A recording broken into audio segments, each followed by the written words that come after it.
watono wala watono matono tifa. Ina kinga dunia bikiano. Ina kinga dunia bikia. Abu kibu mwa wome. Iso abu kibu mwa wome. Sa kwa togomo. Andi ma ya intampaya. Andaladi adi adai. Makuna mesukuwe.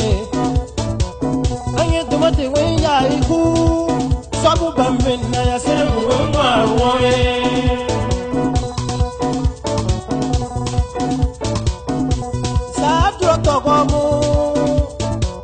Andi ma baba ndampaya. Andadi adi adai.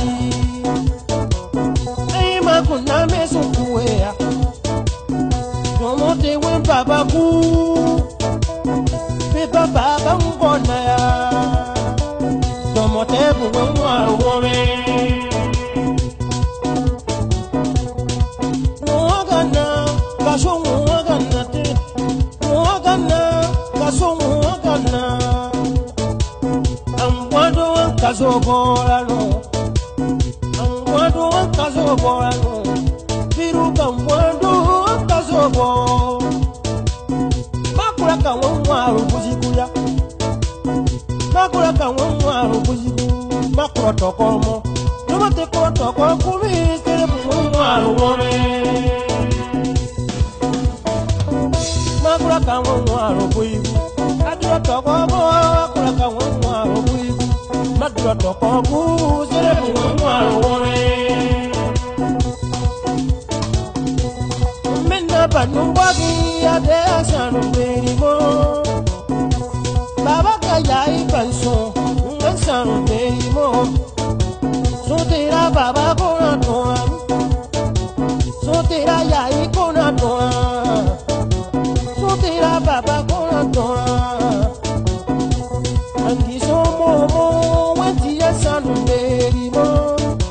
Sotera mo ikona toa. Makura kawo rubuziguya. Mawen ya iku.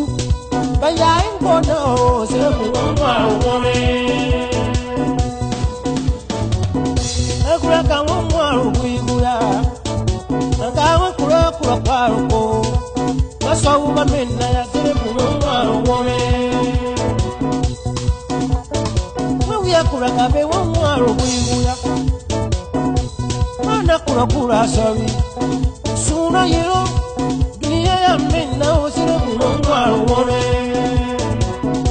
Mena suko karikora. Sana ka bese mwa rubuziguya no. Wabu bese mwa wome. Dunia tono showa tono wala wa kankosu ya toroko. Amba kosu ya kanko. Era quinto pues de con toroko wa. Nasia mago. Nasia funugo mago.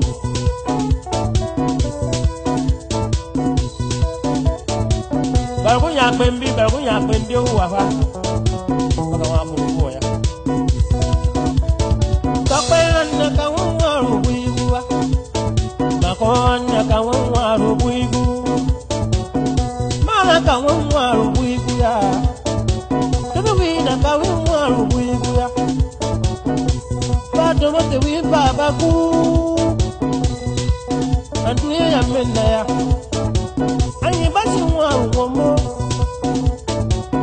Ama we kula ka mwa rubuiguya.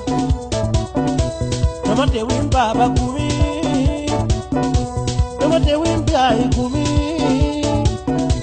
Masoba woru duma. To sere ku mwa wome.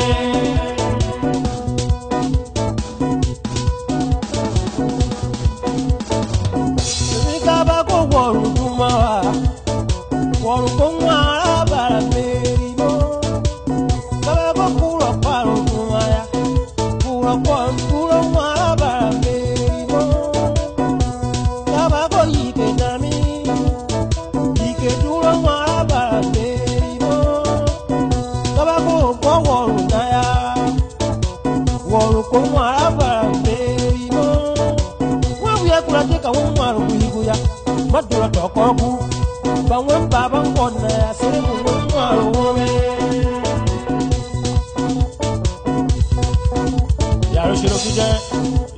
kura do ye na nyina mu ne nwa wo me wa akura ka nwa ro buhiku ma wen ba ku ala kata soke marawa chiwi biya we kwa ngati wo akura ka nwa ro buhiku sai di won ya iso wo de won ya iku wo ro kata soke so mira bi sanna da ho ya hebe ko bi da wa win dan ba ni bo ku yo ne minna bawren na ka wi nwa ro buhiku bawre te o ka be wi nwa ro buhiku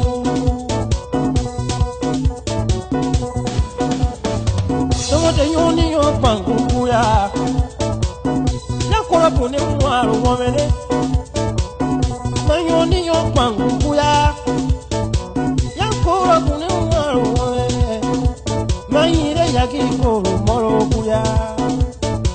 ya kora pone mwaro womene masaka pio kuya ya kora pone mwaro womene Mate baba woro mu ya igiguya ya koro kune waro wore mo woro daru to pero se ve to ne pero se ro sare ya wa to ko se ro sare